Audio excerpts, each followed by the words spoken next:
اچھے لوگوں کی سنگت میں رہا کرو، سنار کا کچرا بھی بادام سے مہنگا ہوتا ہے۔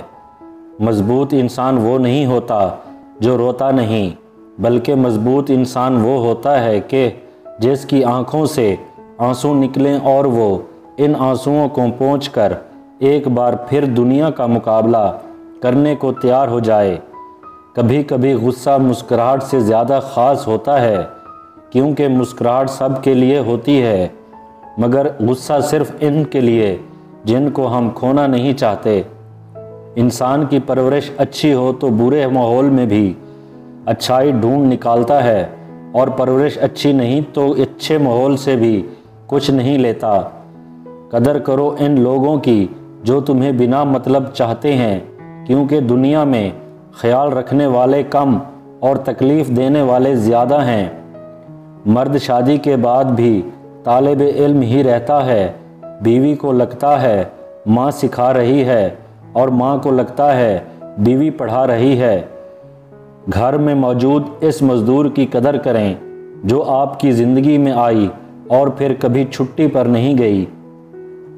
جتنی بھیڑ بڑھ رہی ہے زمانے میں، لوگ اتنا ہی تنہا ہوتے جا رہے ہیں۔ جو جیسا ہے اسے ویسا ہی رہنے دو، کیونکہ اگر تم کسی کو بدلنے جاؤ گے تو ہو سکتا ہے وہ تمہیں ہی بدل ڈالے۔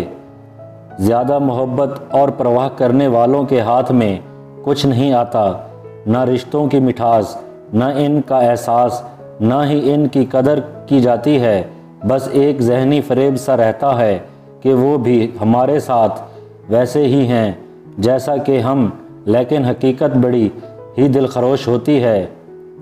بس یقین رکھو اللہ پر، وہ تمہیں ویران کنویں سے بھی نکال کے ساری سلطنت کا بادشاہ بنا سکتا ہے۔ شکر ادا کرنے کی وجہ نہیں ڈھونڈنی چاہیے، بلکہ عادت ڈال لینی چاہیے، کیونکہ شکر گزار بندوں سے اللہ بڑی محنت محبت کرتا ہے۔ خلوص کے رشتے بوجھ نہیں لگتے، یہ بڑی آسانی سے سنبھل جاتے ہیں، اور مطلبی رشتے اتنے وزنی ہوتے ہیں کہ ان کو سنبھالتے سنبھالتے ہم خود ان کے نیچے دب جاتے ہیں۔